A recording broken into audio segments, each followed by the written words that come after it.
Welcome back, everyone. If this is your first time here though, I'm James Quantz and I'm a photographer who has a YouTube channel and not the other way around.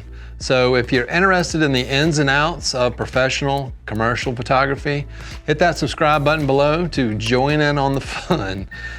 So today I thought I would revisit the 5 tips in 5 minutes type of video that I haven't done in a while. And I thought we could explore the jobs where you were hired to shoot stills on a commercial video set.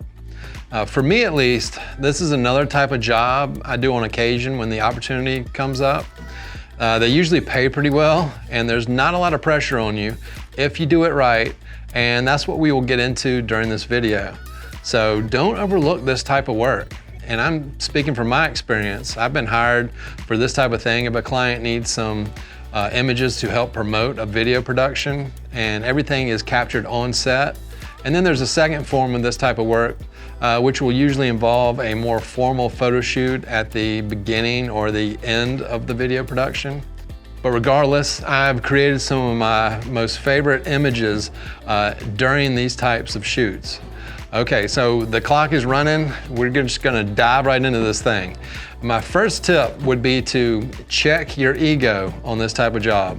The real money is gonna be invested in the video production, as your work most likely will be used to complement what is being captured by those video cameras. The clients on the day of the shoot usually aren't going to be consulting with you about any of the creative, and you just have to take more of a passive role with everything that's going on. But remember, you're being paid to be there, so concentrate on your work and do a good job. The second tip falls in line with the first, and that is to stay out of the way. Sure, it's so tempting to jump in and grab a shot when you see it lining up perfectly for their cameras, but that is not your place in this type of situation.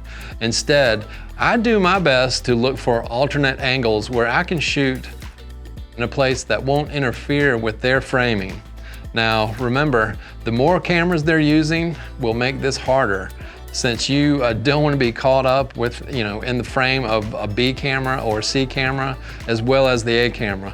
And if you get caught in a frame and ruin a take, you're gonna have a long day.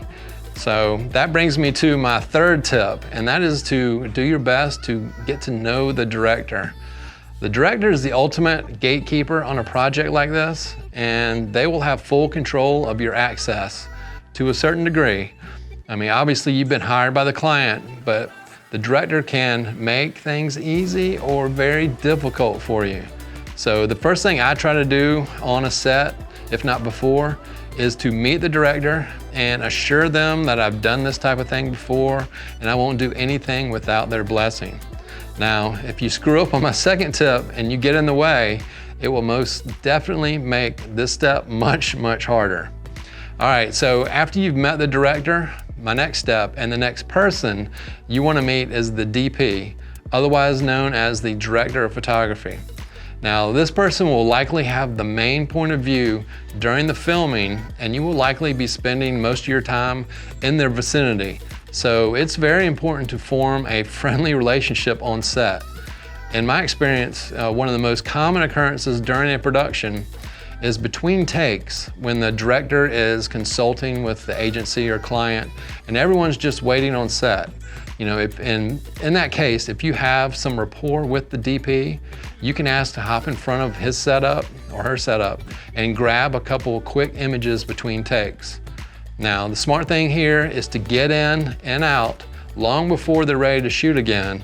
So the more you can demonstrate that you won't interfere, the more access you'll get based on that trust. Now, super insider tip here, something I've done in the past to help kind of create that relationship, is to take a couple behind the scenes type images of the DP, even with your phone, while they're working, and give them those images so they can use them on their social media or their website. It's just, a great way to kind of, build something with them and help them out. And my final tip is to spend some time in front of the video monitors while they are setting up the shots. Usually there is a video village that is set up where the agency and client reps view the production, and you can stay in that area during the beginning of a take and overhear the feedback. Use that feedback to then apply it to what you capture and how you might direct the subjects in front of your camera for those few precious seconds that you get. You know, time is of the essence, and remember, one of your main goals is to stay out of the way. So the knowledge you gain from being observant helps speed up that process. So to wrap it here, if you get hired for this type of work, I hope these tips will help you out.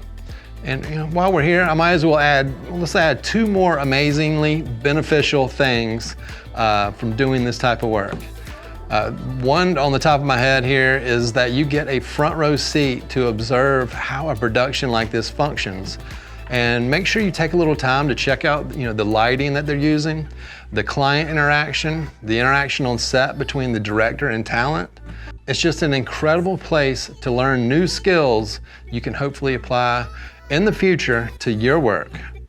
And secondly, and these bonus tips, be friendly. As always, as I say in these videos, be friendly, and you never know what kind of connections can be made on this type of set. If you are enjoyable to be around, it could easily lead to more work down the road. And this work could come from the client all the way down to the DP. I mean, you just never know. All right, so if you feel like you learned something here today on this video, please give it that thumbs up for the YouTube algorithm. I think that helps a good bit. If you'd like to see more videos like this, hit that subscribe button like I mentioned earlier, and the little bell there next to it, so YouTube will actually let you know when I'm back on here. Otherwise, you can always, or I don't know why I always say always, but you can find me on social media at QuantzPhoto on Instagram and Twitter. If you want extended versions of a lot of these videos on my channel, you know, find me over on Patreon, and for, I think it's $15 a month, you can view several different videos I've got on there about lighting and all kinds of different things. Y'all stay safe and healthy out there, and I hope to be here again soon in the next one.